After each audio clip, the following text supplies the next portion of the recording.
João capítulo 1, versículos 1 a 14. No princípio era o Verbo, e o Verbo estava com Deus, e o Verbo era Deus. Ele estava no princípio com Deus. Todas as coisas foram feitas por ele, e sem ele nada do que foi feito se fez. A vida estava nele, e a vida era a luz dos homens. A luz resplandece nas trevas, e as trevas não prevaleceram contra ela. Houve um homem enviado por Deus, e o nome dele era João. Este veio como testemunha para testificar a respeito da luz, para que todos viessem a crer por meio dele. Ele não era a luz, mas veio para dar testemunho da luz. A verdadeira luz que, vinda ao mundo, ilumina toda a humanidade. O Verbo estava no mundo. O mundo foi feito por ele, mas o mundo não o conheceu. Veio para o que era seu, e os seus não o receberam. Mas a todos quantos o receberam, deu-lhes o poder de serem feitos filhos de Deus, a saber, aos que creem no seu nome. Os quais não nasceram do sangue, nem da vontade da carne, nem da vontade do homem, mas de Deus. E o Verbo se fez carne e habitou entre nós, cheio de graça e de verdade, e vimos a sua glória, glória como do unigênito do Pai. João capítulo 1, versículos 1 a 14. Bom dia, minha irmã, bom dia, meu irmão. Hoje, você que ouve aí no WhatsApp, aqui pelo YouTube, eu tô aqui, tá bom? Tá aparecendo aqui minha cara, aqui a minha biblioteca, a vida aqui perto de mim, as plantas. Então, hoje eu quis fazer essa surpresa aí pro pessoal que assiste no YouTube, porque hoje é o dia da Bíblia. E aí eu queria muito que você me visse aí com a minha Bíblia, toda pintada, toda marcada, porque hoje a gente vai ter uma aula especial na minha comunidade de fé sobre esse estudo de cores e como a gente pintar e fazer perguntas para o texto. Vai ser muito legal. O amigo, ó, tá fazendo fio-fio pra gente já nesse dia, porque este é o dia que o Senhor nos fez. Nós nos alegramos e nos regozijamos nele, como diz o Salmo 118, verso 24. As misericórdias do Senhor são a causa de não sermos consumidos, porque suas misericórdias não têm fim. Grande é a tua fidelidade, como diz Lamentações 3, 22 e 23. E eu me deitei, dormi, acordei, porque o Senhor me sustentou, como diz o Salmo 3, verso 5. Amigo tá animado, eu não tinha como... Você que tá no YouTube, eu não tinha como trazer o amigo para cá, senão não ia ter meditação. Então, nesse dia que o Senhor nos fez, dia da Bíblia, hoje é domingo, é dia 11 de dezembro de 2022, é um dia alegre, sabe? Hoje é o terceiro domingo do Advento, ou seja, só falta mais um domingo aí, são 4 domingos em que no calendário cristão a gente vai aguardando aí o dia, de celebrar o nascimento de Jesus. Então hoje é o terceiro domingo do Advento, é o dia da Bíblia, é um dia feliz, é o dia que o Senhor nos fez. E é um dia que traz para nós um texto muito especial. João capítulo 1 é um texto que a gente precisaria aí de 1 hora para fazer essa meditação, mas eu vou tentar ser concisa, tá bom? E o fundo musical continua, muito fio-fio, muito fio-fio para você nesse dia da Bíblia. Domingo, dia do Senhor. E a gente fala isso, né, devido a uma tradição da igreja, do domingo de Páscoa, o dia em que o Senhor ressuscita. Então, todo domingo, a gente precisa lembrar que nós temos um Deus que é vivo. Nós temos um Deus, a segunda pessoa da Trindade, Jesus Cristo, Filho de Deus, o próprio Deus, ele encarnou.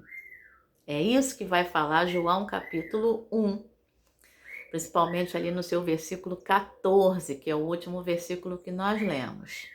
Ele encarnou, ele entrou nessa vida, ele veio ver essa maravilha da natureza aqui de pertinho e ele entrou em carne humana, como eu e você. Ele viveu, ele morreu, mas existe um diferencial. Ele venceu a morte.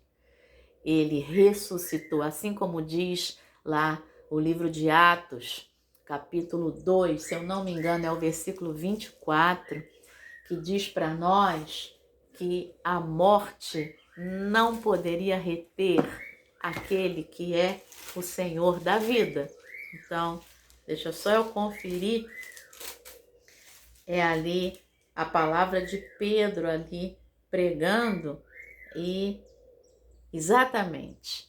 Porém, Deus o ressuscitou, Atos 2:24, livrando-o da agonia da morte, porque não era possível que ele fosse retido por ela. Ou seja, a agonia da morte não pôde reter aquele que é o Senhor da vida, o autor da vida.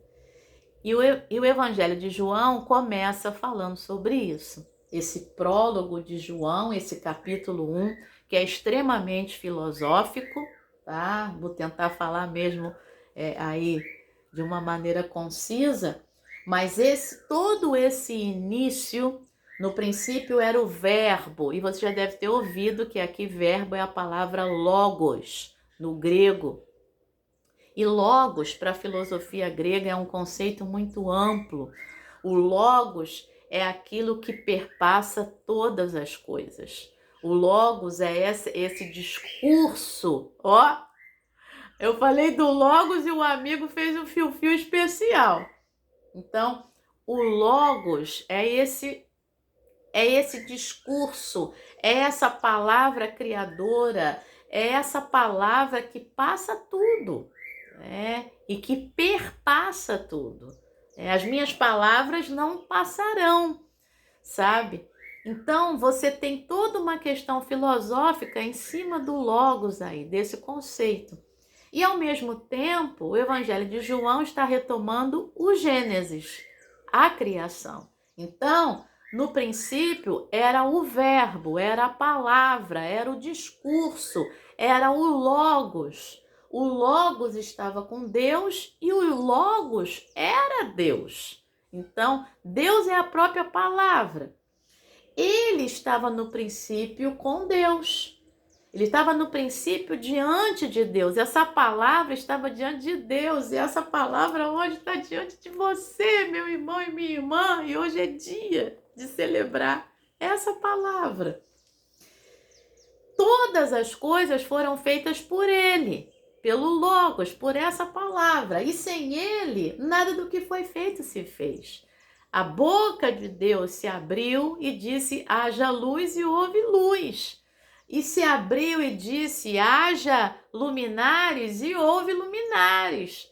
Haja dia, haja noite, haja animais selváticos, domésticos, no ar, na terra, no mar, né? Haja águas acima, haja águas abaixo, haja divisão, haja porção seca. A palavra criadora foi sendo falada e a coisa foi acontecendo. Então, a vida estava nele. Agora vem para uma outra parte. E a vida era a luz dos homens. A luz resplandece nas trevas e as trevas não prevaleceram contra ela. Nós já falamos disso essa semana, você que ouviu aí a meditação nessa semana. Aí existe um corte agora para se falar de João Batista. Houve um homem enviado por Deus, o nome dele era João. Ele veio como testemunha para testificar a respeito dessa luz, para que todos viessem a crer por meio dele, por meio do testemunho de João. Ele não era a luz, mas ele veio para dar testemunho da luz, a verdadeira luz que, vinda ao mundo, ilumina toda a humanidade. Então, esse é um corte feito, e aí você pode, já que hoje a gente vai trabalhar isso, olha quantas vezes apareceu a palavra luz aí. 1, 2, 3, 4, 5, 6. Isso nos versículos 5, 6, 7, 8 e 9. Então, luz, luz, luz. E lembrando que a primeira vez que a boca de Deus se abre lá no Gênesis é para dizer haja luz. Tá tudo ligado, tá bom? Aí volta-se, sai o corte de João, sobre João Batista, e volta-se ao Logos. Verso 10. O verbo, o Logos, estava no mundo. O mundo foi feito por meio dele. Tá vendo como é que tá retomando o que foi falado lá do verso 1 até o verso 4? Mas o mundo não o conheceu. Ele veio para o que era seu e os seus não o receberam. Está retomando ali que as trevas não prevaleceram sobre a luz, tá? Mas a todos quantos o receberam, que é você, que sou eu, deu-lhes o poder de serem feitos filhos de Deus, a saber, aos que creem no seu nome. Você crê no nome de Jesus? Então, você tem Jesus como Senhor da tua vida, como único e suficiente Salvador da tua alma? Então, meu irmão e minha irmã, você vive como alguém que tem um Senhor, que tem um dono? Pois é, você tem o poder de ser feito filho de Deus. Você tem o poder de ser feita filha de Deus, tá bom? E ainda ganha um fio-fio. Os quais, eu e você, não nasceram do sangue, nem da vontade da carne, nem da vontade do homem, mas de Deus. Então, sua mãe e seu pai, minha mãe e meu pai foram colaboradores de Deus numa obra que Deus já queria que existisse. Essa obra sou eu, essa obra é você, tá? Então, a gente nasceu da vontade de Deus. E depois a gente vem a esse mundo em carne, né? Isso é muito bonito. Isso é amor puro de Deus. E o verso 14, e o verbo, esse logos, e aí é aqui que os filósofos da época, né, toda a filosofia grega entra em crise, porque até então está tudo bem. Até então, o texto do prólogo de João está sendo extremamente filosófico, falando desse logos, dessa palavra criadora, que perpassa todas as coisas, né, que tem essa força discursiva, essa força de criar. Palavras criam. Palavras na antiguidade grega, mesopotâmica, judaica, palavras são coisas concretas, tá? Se eu digo para você que eu vou fazer algo, eu vou fazer algo. Então, não é abstração como hoje, né? A gente fala alguma coisa e aquilo é abstrato. Não. Inclusive, uma vez, se lembra que a gente falou da palavra shalom, né? Shalom, que é a paz, não é a maneira como a gente pensa de forma abstrata. São todos os bens necessários para que nós tenhamos uma vida digna diante de Deus. Isso é shalom. Isso faz com que eu me sinta satisfeita. Isso é concreto, isso não é abstrato, tá? Então, só que agora, no versículo 14, essa concretude do Logos vai se tornar carne. E os filósofos gregos não tinham pensado nisso. Essa é a novidade. O Verbo, o Logos, se fez carne e habitou entre nós, cheio de graça e de verdade, e vimos a sua glória, glória como do unigênito do Pai. Essa palavra criadora se tornou uma criação como nós, se identificou com a gente, se fez carne e habitou entre nós. Habitou aqui, você que já sabe vai ficar sabendo de novo, e você que não sabe. Habitou aqui é o verbo que, se a gente traduzisse como está no grego, seria tabernaculou. É o verbo skenol, tá? Skené é tabernáculo em grego, tá? Não em hebraico. Skenol é o verbo tabernacular, ou seja, Jesus se tornou um tabernáculo no meio de nós, assim como lá no Antigo Testamento o tabernáculo estava junto com o povo no deserto, na saída, no êxodo.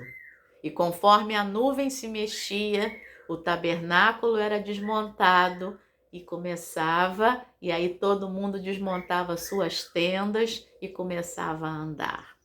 O tabernáculo andava junto com o povo, o tabernáculo andava no meio do povo, o tabernáculo era feito de coisas terrestres, de tecidos grossos, tá? Quando você pensa em véus do tabernáculo, não pense em nada fino, não. Tecidos grossos, madeira de acácia, prata, ali, outros materiais que precisavam de conserto, os tecidos precisavam de costura, né? Então, essa fragilidade do tabernáculo é a fragilidade da carne. É isso que o texto está dizendo. Esse amor de Deus tão grande que, de palavra criadora, né, se torna carne, como eu e você, frágil. Ele vem tabernacular no meio de nós. Só que o tabernáculo também era o lugar onde a glória de Deus era manifesta.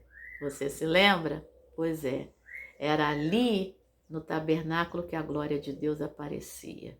Moisés via a glória de Deus. Os sacerdotes viam a glória de Deus. E aqui está dizendo que nós vimos a sua glória. Glória como do unigênito do Pai. Então, meu irmão e minha irmã, nesse domingo, dia do Senhor, nesse dia que o Senhor nos fez, nesse dia que é o dia da Bíblia, saiba de uma coisa, você e eu somos privilegiados, porque fomos feitos filhos de Deus, porque cremos no seu nome, e somos privilegiados, porque nós vimos a sua glória, glória como do unigênito do Pai. E é aqui, olha, que a gente vê a sua glória, a glória como unigênito do Pai. Você que está no WhatsApp, quando eu falei é aqui, eu apontei para a Bíblia, tá? É na Bíblia que a gente vê a glória de Deus. Então, nesse dia da Bíblia, leia a sua Bíblia, tá? Não adianta você dizer, mas eu amo a Bíblia, e você não abre. Se você ama um livro, você precisa abri-lo e lê-lo a segunda vez e a terceira e a quarta e lê-lo.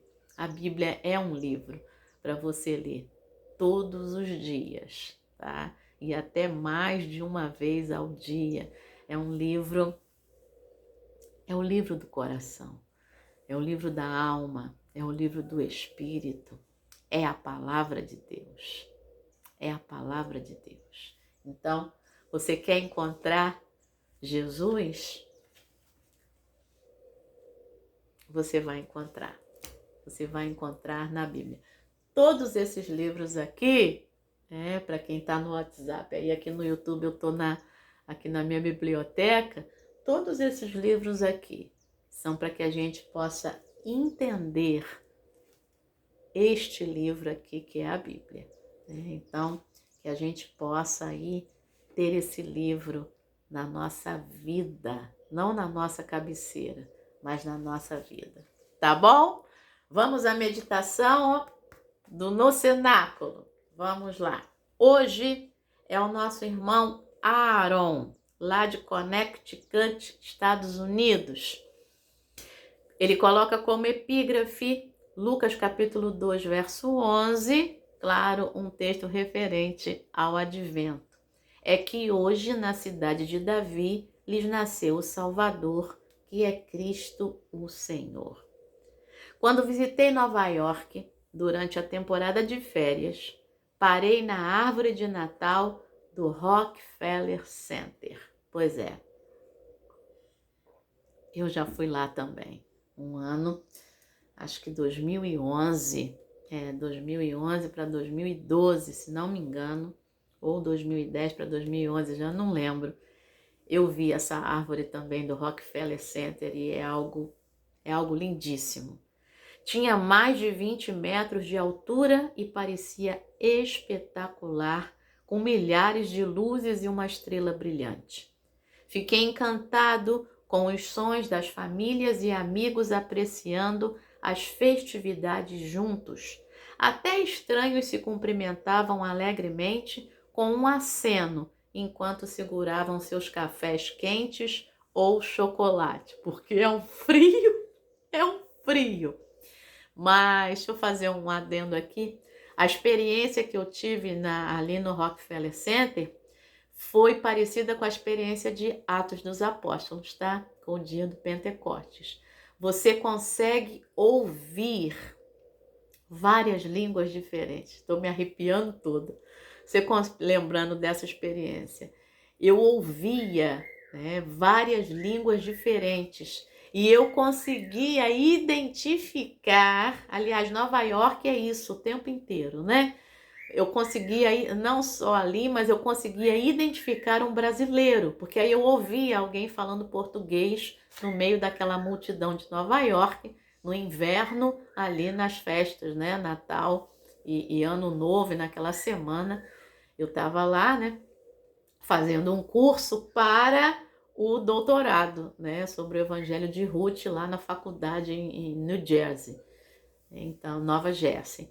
E aí a experiência que eu tive no Rockefeller Center foi essa, tá? De escutar várias línguas ao mesmo tempo, falando ali sobre as coisas do Natal, e eu me senti no meio do livro de Atos dos Apóstolos no dia do Pentecostes. A época do Natal, diz o Aaron, é maravilhosa e eu a desfruto todos os anos. Mas se eu não soubesse o verdadeiro significado do Natal, minha alegria seria tão temporária quanto a árvore exibida todos os anos no Rockefeller Center. Quando as férias terminam, a árvore é retirada e as saudações natalinas cessam. Louve a Deus para que as boas novas de grande alegria daquele primeiro Natal permaneçam sempre. Então, eu acho que aqui era louvo a Deus, tá? Que cabe melhor, né? Ele louva para que as boas novas de grande alegria dadas naquele primeiro Natal permaneçam sempre. Minha felicidade durante as férias é passageira, mas minha alegria em Jesus é eterna. A história do Natal é uma história de salvação e redenção em e redenção. Jesus Cristo, o Filho de Deus, veio ao mundo para nos redimir e restaurar nosso relacionamento com Deus, e essa história me deixa maravilhado o ano todo. Meu irmão e minha irmã, não é só no Natal, né? É como aquele projeto, né? Natal sem fome. As pessoas não têm fome só no Natal. As pessoas têm fome o ano inteiro. Que eu e você não tenhamos fome de Deus só no Natal, mas que a gente tenha fome de Deus o ano inteiro, todos os dias, o dia inteiro, o tempo todo, tá? Vamos lá? Oração. Pai Celestial, obrigado pela dádiva de teu Filho e por nossa alegria eterna nele, em nome de Jesus. Amém. Pensamento para hoje? Posso encontrar alegria em Jesus o ano todo. Oremos pelas pessoas que se sentem tristes após a passagem do Natal. Ah, meu irmão e minha irmã, ore por essa pessoa. Faça algo também por ela. Fale de Deus para ela, fale de Jesus, já que no Natal a gente celebra o nascimento de Jesus, que Jesus nasça e viva no coração de cada uma dessas pessoas. E que você que me ouve, saiba que, se Deus quiser, eu estarei aqui todos os dias para falar de Jesus para você. Para falar de Deus, seja no Antigo Testamento, a gente sempre faz um link, né, com Deus, com Jesus, e que você saiba, né, e que você não se entristeça após o Natal, mas que você saiba que Ele está contigo todos os dias, assim como uma criança nasce e vive, né, como a vida é, né, que você tenha essa alegria todos os dias. E até mesmo quando alguém morre, ele morreu na carne, mas ele continua vivo nos nossos corações. A saudade é isso, né? Aquela pessoa continua viva nos nossos corações. Ela viveu em nós. Ela viveu entre nós. Jesus viveu entre nós. Ele tabernaculou no meio de nós. E ele continua vivo no nosso coração, na pessoa do Espírito Santo. É dessa forma. Então, excelente dia da Bíblia. É seu aniversário. Ah, Deus te abençoe. Deus te abençoe de forma especial nesse dia. Ó, um fio-fio para você. Especial nesse dia, tá bom? É pena que eu não posso ir lá pegar o amigo agora para você que tá aí no YouTube assistir, tá bom? Mas um dia eu trago ele aqui para participar com a gente. Aí ele não vai fazer fio-fio, porque perto de mim ele não faz, ele fica quietinho, tá bom? Muito bem, então, feliz aniversário, feliz dia da Bíblia, feliz terceiro domingo do Advento, feliz dia de hoje para você, tá bom? Deus te abençoe. Excelente semana que está só começando. Deus te abençoe. Amém.